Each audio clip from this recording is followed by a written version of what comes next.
سلام دوستای خوبم، من مردیم، یه پرستار با سابقه کار تو بخش‌های مختلف، ولی امروز میخوام از تجربه هم تو بخش ICU براتون بگم.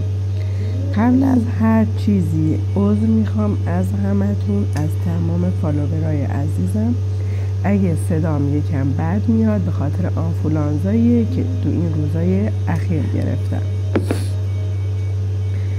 میخوام بهتون بگم بخشی که هر ثانیه‌اش میتونه بین مرگ و زندگی متفاوت باشه.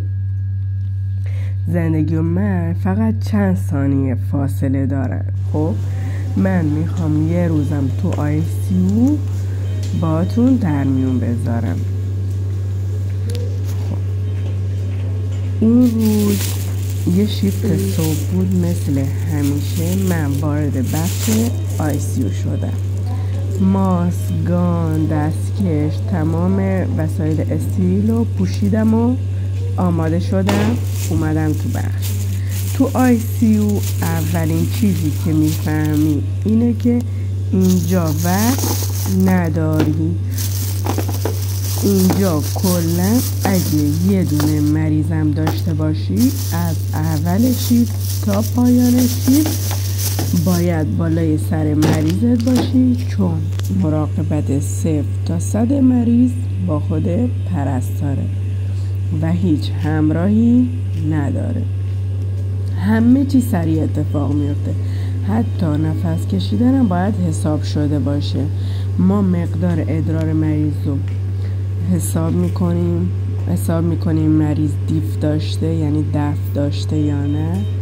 تمامش رو بررسی میکنیم، یادداشت میکنیم چند اندازه بوده، تعداد پمپر، تعداد تنفساش، تعداد ریتم قلبیش، همه چیزش.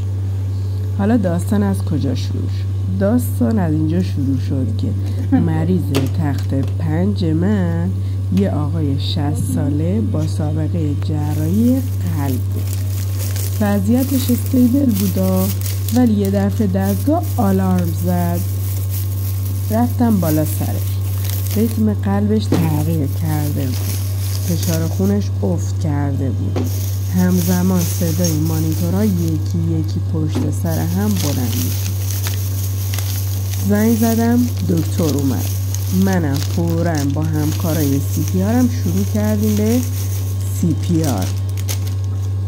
اون چند دقیقه رو واقعا نمیتونم توصیفش کنم بچه‌ها، واقعا توصیفش خیلی سخته. برای اونایی که تا حالا این صحنه رو ندیدن خیلی توصیفش سخت. قلب مریضم کامل ایستاده بود. ما خیلی تلاش کردیم، شوک دادیم، دارو زدیم، همه چی انگار تو سکوت اتفاق افتاده بود، با اینکه پر از صدا بود ولی انگار توی سکوت مبهم بود. ولی در نهایت با تلاش هممون، گروه CPR، بچه ها، دکتر، بیمارم برگشت، ضربان قلبش برگشت. اون لحظه فقط و فقط من به مانیتور خیره بودم، اشک تو چشام جمع شده بود، ولی سریع باید خودم رو کنترل میکردم، چون بقیه مریضامم بودن و به من نیاز داشتن.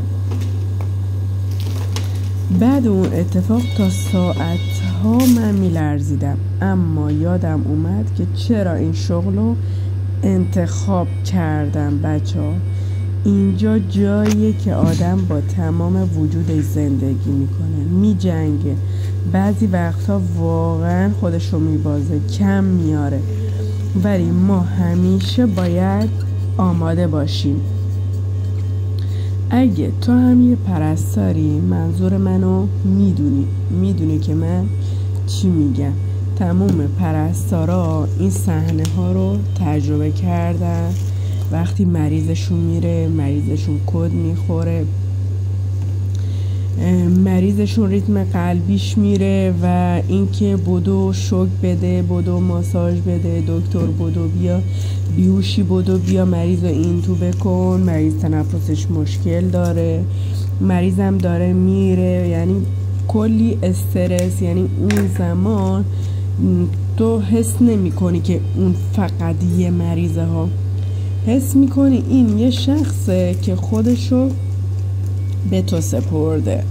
خودشو کامل داده دست تو و تویی که باید کاملا ازش مراقبت کنی تا این خوب بشه.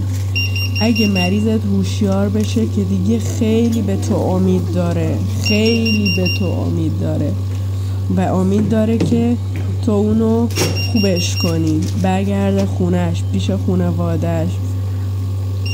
اگه تو هم یه پرستاری و قرار وارد این مسیر بشی، بدون که ICU فقط دانش نمیخواد بچه ها، یه دل بزرگ میخواد. امیدوارم این تجربه برات مفید باشه.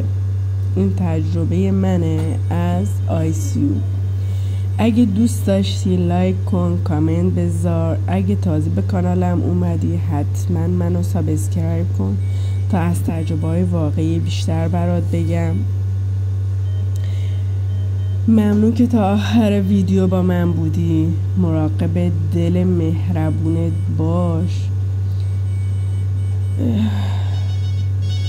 چون تو این شغل دل قوی از همه چیز مهمتره بچه. خیلی مهمه ها. پرستارای مهربون، خودتون رو قوی کنین وارد این حیصه بشین. اگه خودتون رو قوی نکنین تو وسط راه ممکنه ببازین، ممکنه نتونین به بیماراتون روحیه بدین. فکر نکن ICU فقط دارو و فقط چیزه. مراقبت های درمانی، مراقبت های روحی هم نیازه. بچه ها مریضتون از لحاظ روحی خودشو به شما وصل میکنه.